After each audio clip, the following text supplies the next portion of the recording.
What would you do if the government took your citizenship away? Said your birth certificate doesn't matter?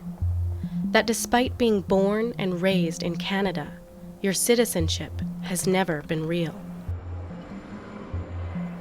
This is Deepan.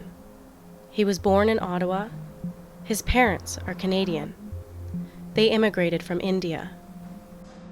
But the government says Deepan must go back where his parents came from, because he got on the wrong side of the law.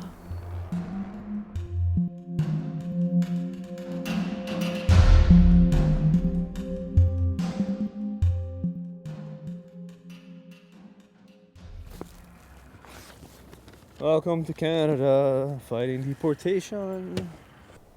I had a troubled childhood. Wanted to get away, so I ran. Then got in trouble because living on the street, sleeping in a bench, sleeping in cars. Then you get to do in crime, then get in trouble with the law. I'm on the right side, my brother's on the left side. I'm just posing for a picture. My brother's smiling, but I'm not smiling.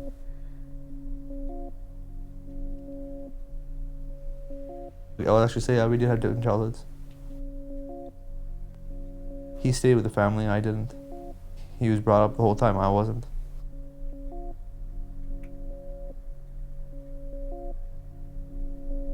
I'm not close to my dad as I'm close to my mom. He expected me to be something in life. I don't care if I let him down. Nor do I give a damn how he feels about me whatsoever. I don't want to think about the past. I don't want to remember the past. I just want to keep on moving forward in life and trying to better my life instead of thinking and harping and what is he going to do for me? Absolutely nothing. But the past is not easy to escape. His parole has forced him back into his parents' house. Deepan ran away from home to live on the streets when he was 12. He soon found himself mixed in with the wrong crowd. It's a decision that still haunts him today. It's a decision that eventually landed him behind bars. At 19, Deepan was sentenced to 3.5 years in prison for a drug and weapon conviction.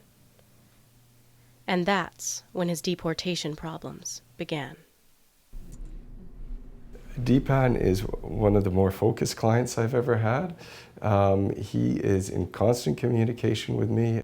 There's a very obscure part of the Citizenship Act and basically sets out if you're born of people who are working for diplomats, you're not considered a citizen through birth, and you have to get your citizenship by other means. For 4 years, Deepan's parents worked for an Indian diplomat in Canada, cooking and cleaning at the commissioner's home. But months before Deepan was born, his parents stopped working for the Indian diplomat. Because of this, Deepan is not recognized as a citizen by the government of India. Despite this, the Canadian government claims Deepan is not a citizen here either. So what the Canadian government has done, they've effectively made Deepan stateless.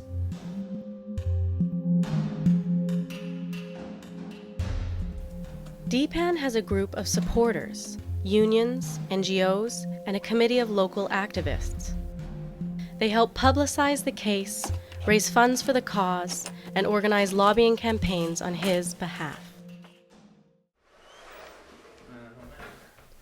Committee members like Stan fill the void of friendship missing in Deepan's life. The real injustice, he lived here, his entire life. He's born here, his parents are Canadian citizens, his brother's a Canadian citizen, yet he's being told you have no right to be here. I mean, it's entirely arbitrary, If you think back to that first meeting we had to where things are at now. Gotta do more. Classic response. I know, what did you envision, say 6 months down the road when we had that first meeting? More. A little bit more, though. In what aspect? Yeah, I mean, developments that have happened. I would have wanted more unions to sign on as an endorsement, and more fundraising through the committee, as well as more awareness. So anything else that doesn't involve the adjective more? Exactly. There you go. Exactly what it is.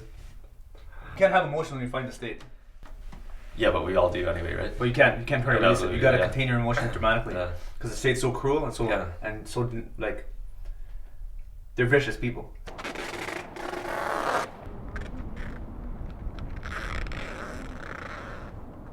My life is my campaign. So got no social life, just strictly meetings, exercise, and campaigning. That's all I have.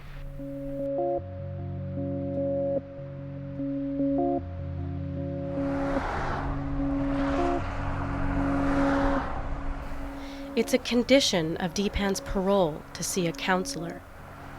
Not trusting the government, he pays for his own as well. They both say he's suffering from post-traumatic stress disorder.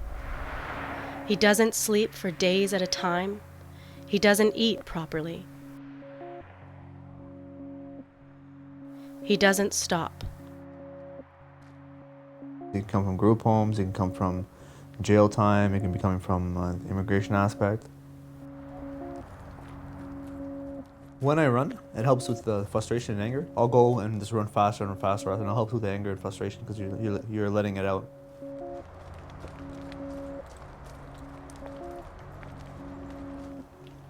In prison, you have a time cap. So you know when your day's coming. You'll be free. Pay your debt to society and move on with your life. With immigration, there's no time cap. This can go on for years and years and years. After his release from prison, Deepan was ordered to live with his parents. His younger brother David is the only one he cares about. Okay, so remember the last box I got you? You didn't get me anything. Yes, I did. I got a little When? tiny pieces of chicken, and another piece of chicken, and some scalloped potatoes. And I also offered another time when we were picked you up from work. Yeah, but that You wasn't didn't- for you me. didn't- That was your leftover shit. No, it wasn't. What was it? I said, if you want it. I didn't even eat any of it. How were you feeling when I got deported? I was facing deportation. Once I found out that it was gonna happen, like, it bothered me a lot, because like the only person I really have in this world is you, because we have shitty parents. So, like, it is what it is on that case. So it was pretty stressful and depressing, really, and saddening. Just like thinking that I'm gonna be solo dolo in this world.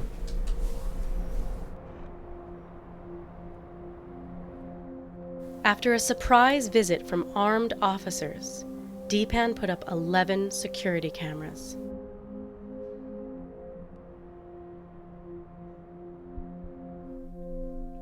I would say a lot of people think that I'm paranoid.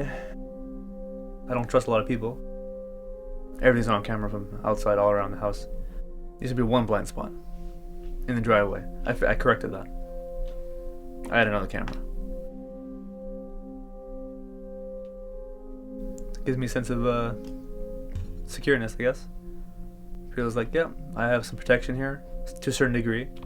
That if they try to pull anything shady, I'm protected because it's saved to an online server, as well as saved here and sent to my lawyer's office on a daily basis.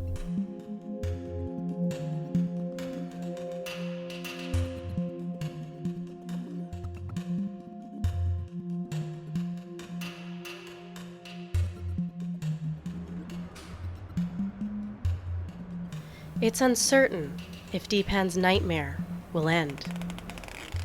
But he thinks about that day. When they declare him citizen, how would it feel like? That day? Okay, I won. I'm still neutral. No emotion. How could I have emotion that I won? The government took away my citizenship, made me become stateless, no healthcare, no nothing. I'm fighting every single aspect, sitting in this kind of limbo for years on years, dealing with all these kind of conditions, with no violation of complete charter rights, violation of international law. Why would I be happy? I'm getting back what I, honestly, my birthright. So what's so happy to be about? I'm getting back something that I already had, that they took away?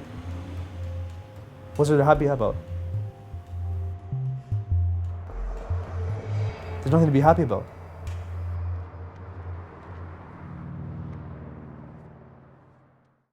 Bye.